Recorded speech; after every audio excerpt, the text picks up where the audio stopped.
हाँ जी बेटा, good morning. चर्चा हम खर्चों की कर रहे थे पिछली क्लास में। और पिछली क्लास में हमने ये सीखा था कि अगर कोई खर्चा हमारे बिजनेस में हुआ और उसको हमने तुरंत पे कर दिया तो उसके लिए जर्नल एंट्री क्या होगी। ठीक है जी। हमने एंट्री पढ़ी थी, expense account debit to cash या बैंक, जो भी खर्चा है उसको उसके नाम से डेबिट कीजिए, जैसे salary. Salary account debit to cash या बैंक, हमने ये एंट्री पिछली क्लास में सीखी थी। आज की क्लास में हम ये सीखेंगे कि हमारे बिजनेस में खर्चा तो हो गया।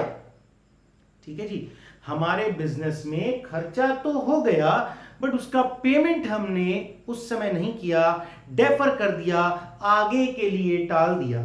ठीक है जी। अभी मान के चलिए हमारे बिजनेस में पैसा नहीं है, सफिशिएंट कैश नहीं है। ठीक है जी।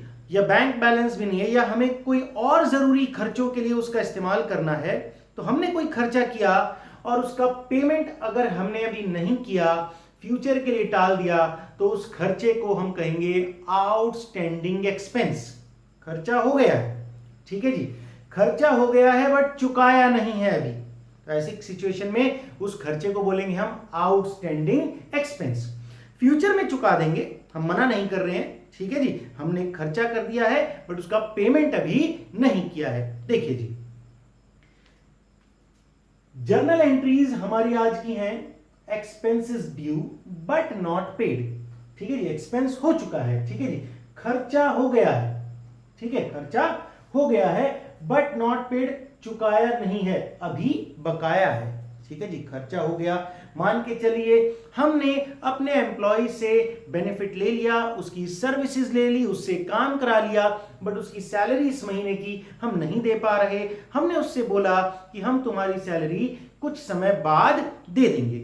ठीक है जी, हमारा एम्प्लॉय इस बात के लिए मान गया, ठीक है, और हमने उससे यह वादा कर दिया कि हम उसकी सैलरी फ्यूचर में दे देंगे। तो देखिए, expenses due but not paid मतलब खर्चा हो चुका है, आप अपने कर्मचारी से सेवा ले चुके हैं, आप अपने एम्प्लॉय से काम करा चुके हैं, खर्चा आपका हो चुका है बट पे नहीं किया है हमने। ठीक है जी, बट नॉट पेड मतलब अभी चुकाया नहीं है, अभी बकाया है। तो देखिए, ऐसी सिचुएशन में जो खर्चा अभी आपने नहीं चुकाया उसे बोलेंगे आउटस्टैंडिंग एक्सपेंस, बकाया खर्चा। खर्चा हो चुका है बट अभी बकाया है, इसको चुकाना।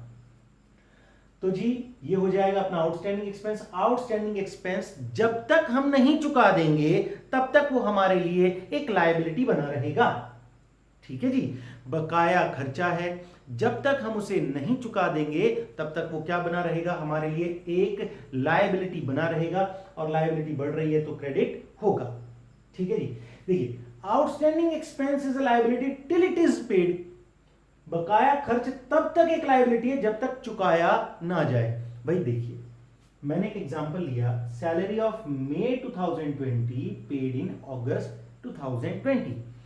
मई 2020 की सैलरी, ठीक है, आपके एम्प्लॉय की थी, जो आपने मई में ना चुका करके उसे चुकाई है अगस्त में। तो आप देखिए, मई का पूरा महीना उसने काम किया, मई के आखिरी तारीख को उसकी सैलरी ड्यू हो गई थी, आपने जून पूरा निकाल दिया, जुलाई पूरा निकाल दिया, आपने अगस्त में जाकर के उसकी सैलरी दी है। मान के चलते हैं कि 1 अगस्त को ही आपने उसकी सैलरी दे दी। कौन सी सैलरी दी, जो मई की थी। तो जून और जुलाई 2 महीने तक आपने उसकी सैलरी पे नहीं करी। कौन सी वाली, मई की सैलरी। ठीक है जी, मई की जो सैलरी आपने 2 महीने तक उसको पे नहीं करी और जाके अगस्त में चुकाई है। तो जब तक आपने इस सैलरी को पे नहीं किया, मई वाली सैलरी, ये आपके बिजनेस के लिए एक लायबिलिटी बनी रही। क्या बनी रही, एक लायबिलिटी बनी रही, एक दायित्व बना रहा, जब तक कि हमने उसे पे नहीं कर दिया।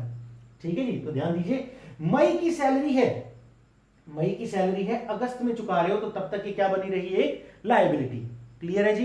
तो दोबारा से सुन लीजिए अब तक की बात। हम आज चर्चा कर रहे हैं ऐसे खर्चों की जो बिजनेस में तो हो गए हैं बट उनका हमने पेमेंट अभी नहीं किया है, हमने पेमेंट भविष्य के लिए टाल दिया है, बाद में उसका भुगतान करेंगे। तो जब तक हम उसका भुगतान नहीं करेंगे तब तक वो हमारे लिए एक लायबिलिटी बना रहेगा।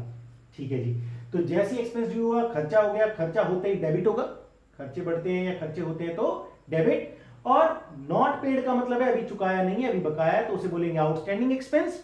और आउटस्टैंडिंग एक्सपेंस जब तक हम नहीं पे कर देंगे हमारे लिए एक लायबिलिटी है, और लायबिलिटी बढ़ने पर होती है क्रेडिट। ठीक है, तो देखिए मई 2020 की सैलरी, मई में हमारा खर्चा तो हो गया है, ठीक है, हमारा खर्चा हो गया है तो उसे रिकॉर्ड तो करना पड़ेगा, भले ही बकाया है। तो देखिए मई में हमने सैलरी को किया डेबिट, सैलरी हमारा खर्चा है, रीजन देखिए सैलरी खर्चा है, एक्सपेंस है, बढ़ रहा है, डेबिट होगा, ए ई और एलआईसी वाले रूल पर चलिए, असेट्स और एक्सपेंसेस एंड लॉसेस बढ़ते हैं तो डेबिट, यहां खर्चा बढ़ रहा है, सैलरी एक्सपेंस है हमारा, बढ़ा तो डेबिट, पर हमारे पास से अभी गया क्या, हमारे पास से अभी कुछ नहीं गया, तो देखिए हमें देना किसे था, हमें किसे देना था, ये सैलरी हमें एम्प्लॉय को देना था, तो ये सैलरी हो जाएगी outstanding salary.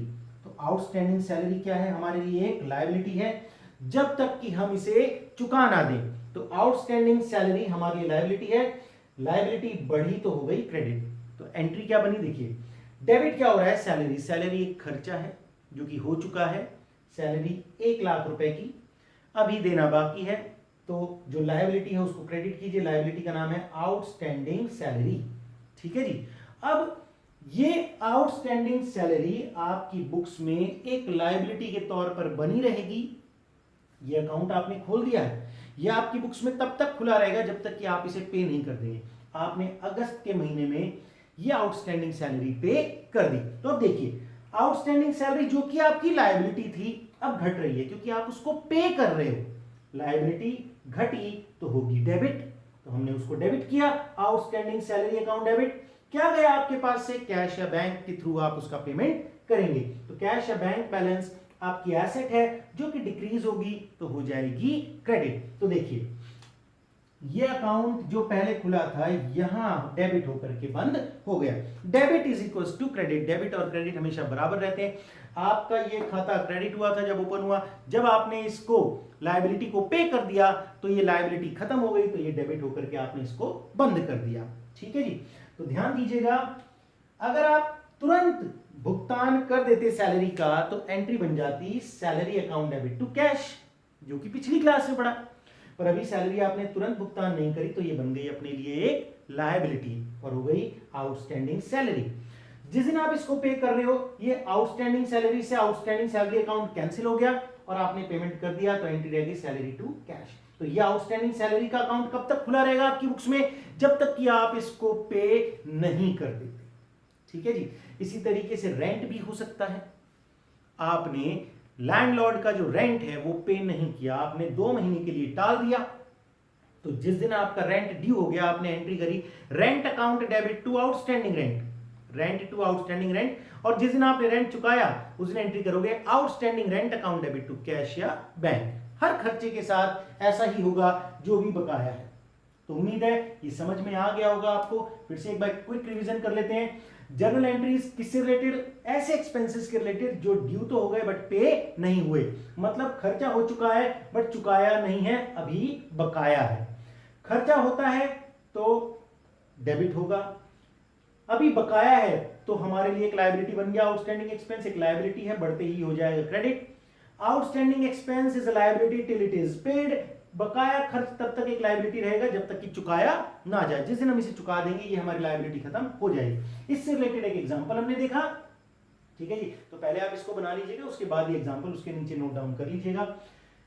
Salary of May 2020 paid in August 2020, मई की सैलरी अगस्त में पे की है, सैलरी मई की अगस्त में पे की, तो जब तक पे नहीं करी तब तक हमारे लिए लायबिलिटी बनी रही। जिस दिन ये ड्यू हुई थी सैलरी हमने एंट्री क्या करी, सैलरी का खर्चा हो चुका हमारा, salary account debit to outstanding salary account, outstanding salary हमारे लिए एक लायबिलिटी है, सैलरी खर्चा बढ़ा डेबिट, आउटस्टैंडिंग सैलरी लायबिलिटी बढ़ी तो क्रेडिट। जिस दिन हमने इसे पे किया, मई की सैलरी को अगस्त में पे किया, तो ऐसी सिचुएशन में जो आउटस्टैंडिंग सैलरी अकाउंट है वो हो जाएगा बंद, क्योंकि सैलरी का खर्चा तो हम पहले दिखा चुके हैं, सिर्फ इस लायबिलिटी को पे करना है।